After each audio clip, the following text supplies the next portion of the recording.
heartfelt and meaningful day for us to engage in the ritual of remembrance and honor one who took us to new heights, Dr. Dorothy Height. It is so great to greet you all. I see the red and white out there.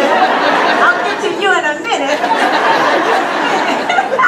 But I absolutely am so grateful to greet our governor and first lady. Thank you for being here. Mr. Mayor, our state officials, Senator Dance, of course, my main man, Justin Fairfax.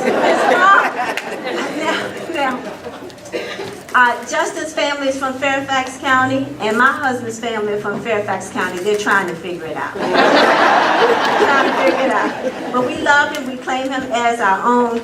Our other state officials, program guests, I thank the Virginia Department of Historic Resources, my department, I'm claiming my department, because they worked so hard to make this happen, with particular emphasis Mr. Mark Wagner and Preston Page. Thank you so much for your leadership with this program. I also must thank Mrs. Julie Langen, who is a capable director and wonderful steward over the work that we do to memorialize and to make sure that the Commonwealth of Virginia remembers the history within our state. It's always wonderful to greet the colleague and friend of my late father, Reverend Dr. Dwight Jones.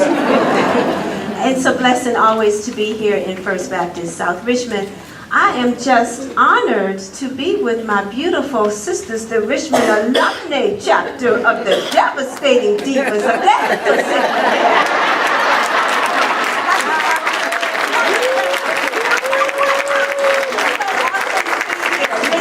Mrs. Connie Cuffey, where is Mrs. Cuffey? President, Mrs. Cuffey, thank you, ma'am. Thank you.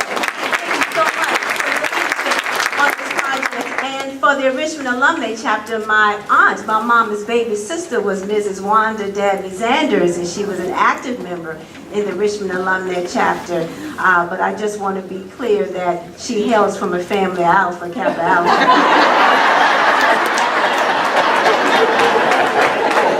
In fact, last week, we buried a cousin, my grandmother's sister, who had 72 years of membership in Alpha Kappa Alpha. So my aunt was a woman of her own mind. She wanted to be a member of Delta Sigma Theta, but we know that every Delta has an AKA friend, and every AKA has a Delta. We're all family. I'm also so grateful to greet the Richmond section of the National Council of Negro Women. I learned about this organization in my home church, the Good Shepherd Baptist Church, because Mrs. Mary Mickle was an active member, and I see T.T., who used to babysit me. That's right. So I am an active member of the Hampton Newport News section of the National Council of Negro Women. So I so much feel at home today, ladies and gentlemen. I got to acknowledge Tanya Scott Hickman. She and I grew up together in the historic Washington Park in Yorkside. She was on the Marker program. I want to get right to it. I believe that my hometown of Richmond have not really celebrated the genealogy of legacy of black women. Richmond can claim 3 nationally known figures: Maggie Lena Walker, Virginia Randolph, and Dorothy Height. Wow, that's right.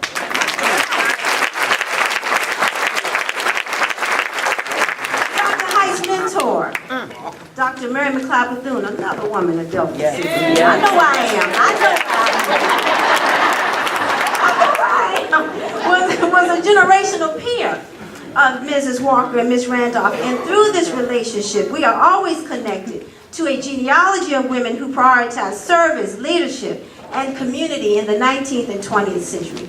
They were the generation once removed from enslavement, and it was this generation that perfected self-help and cultural methods to attend to needs and advance our community, because for 400 years we've been excluded and abused by institutions that maintain racism and white supremacist ideology. I offer that they were womanists.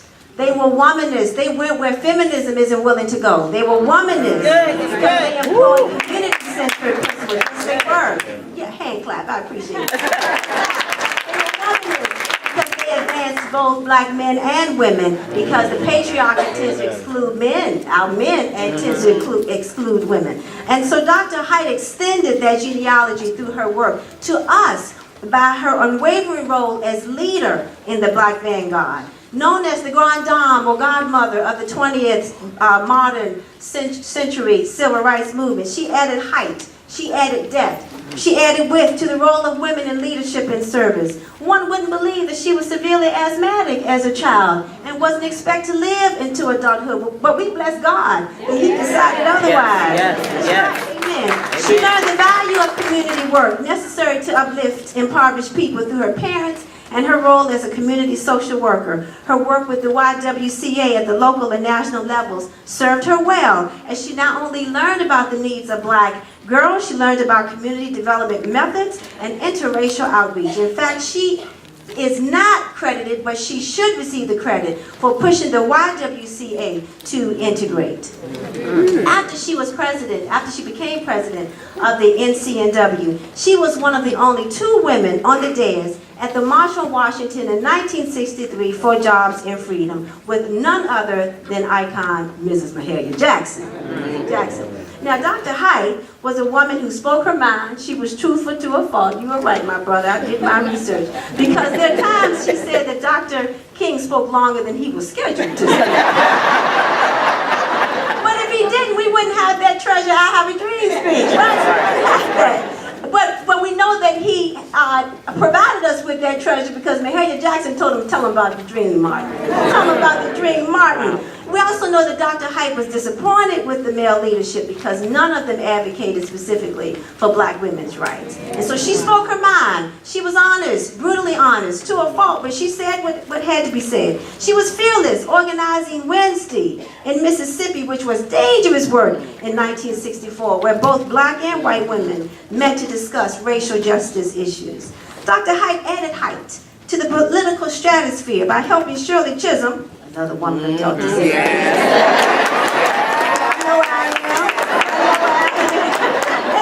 The first black woman elected to Congress and the first black woman to seek a major political party nomination in 1968.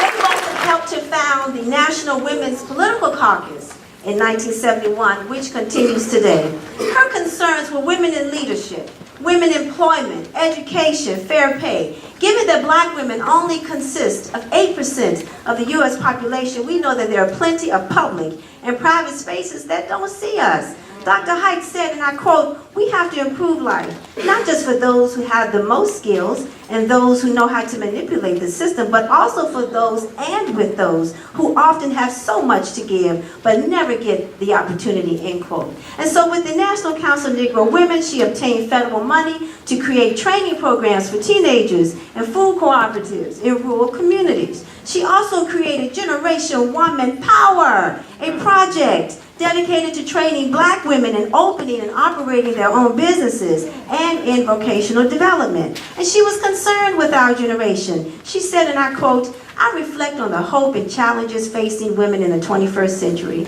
and I'm also reminded of the protracted struggles of African American women who joined together as sisters in 1935 in response to Mrs. Bethune's call. It was an opportunity to deal creatively with the fact that black women stood outside of America's mainstream of opportunity, of influence, and of power," end quote.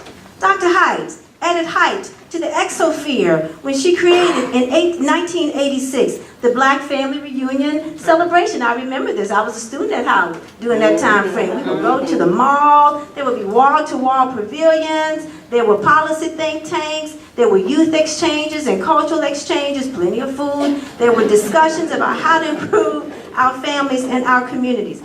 Oftentimes, we don't think about Dr. Height as a womanist, but she was.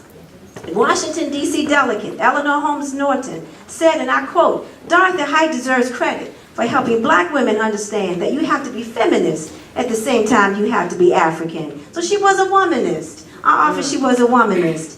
I believe that we need to remember that she embodied womanist principles of a family-centered, male-centered companionship paradigm that was community-centered, applying those principles in her contributions. We must be reminded of the genealogy that she continued and the genealogy that we have inherited. She did say, if The times aren't right, you have to ripen the times. She said that she always married civil rights with women's rights because she knew that black women's issues are both racial and civil. She knew if you uplifted black women, the whole community is going to come on up in this room with her. She knew that she had a very seat at the table of leadership, meant that she could speak for black women's rights, largely ignored by the feminist community and excluded oftentimes on the civil rights agenda. She offered the following.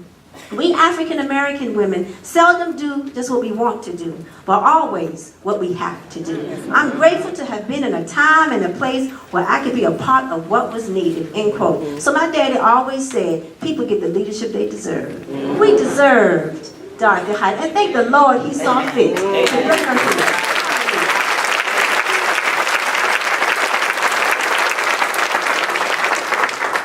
She dared to attend to the needs of our community, the needs of our nation, and she added height to wherever she walked. You are so right. She was a little woman, but she was large in figure, tall in figure. So we know of books and movies called Wuthering Heights, of great heights, height down. We also know of a popular movie and a book, Fahrenheit 451. Well, we also know one whose popularity outweighs everything, outweighs fame, outweighs money, the phenomenal Dorothy Height. We thank her for her sacrifice. We thank her for her service and for her leadership. We thank her for extending the genealogy to us, for leading us in this desolate land called America, because we are her beneficiaries. My 12 minutes are up.